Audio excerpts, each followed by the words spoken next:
Learning from imagination. The way we teach robots how to do things is changing rapidly. It used to be necessary to break their tasks down into steps with specifically coded instructions. But now, thanks to AI, those instructions can be gleaned from observation. Just as ChatGPT was taught to write through exposure to trillions of sentences rather than by explicitly learning the rules of grammar, robots are learning through videos and demonstrations. That poses a big question. Where do you get all these videos and demonstrations for robots to learn from? NVIDIA, the world's most valuable company, has long aimed to meet that need with simulated worlds, drawing on its roots in the video game industry.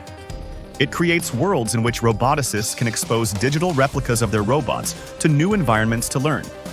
A self-driving car can drive millions of virtual miles, or a factory robot can learn how to navigate in different lighting conditions. In December, the company went a step further, releasing what it's calling a World Foundation model. Called Cosmos, the model has learned from 20 million hours of video, the equivalent of watching YouTube non-stop since Rome was at war with Carthage, that can be used to generate synthetic training data. Here's an example of how this model could help in practice. Imagine you run a robotics company that wants to build a humanoid that cleans up hospitals.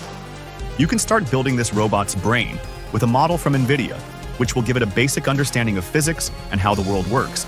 But then you need to help it figure out the specifics of how hospitals work.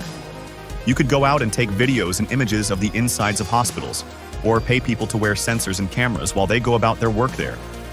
But those are expensive to create and time-consuming, so you can only do a limited number of them, says Rev Leberedian, Vice President of Simulation Technologies at NVIDIA.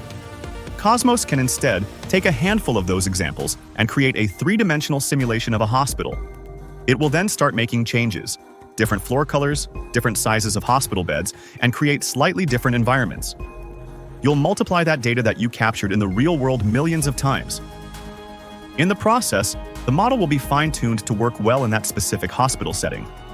It's sort of like learning both from your experiences in the real world and from your own imagination, stipulating that your imagination is still bound by the rules of physics.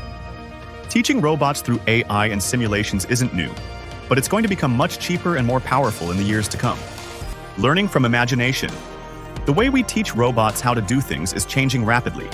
It used to be necessary to break their tasks down into steps with specifically coded instructions.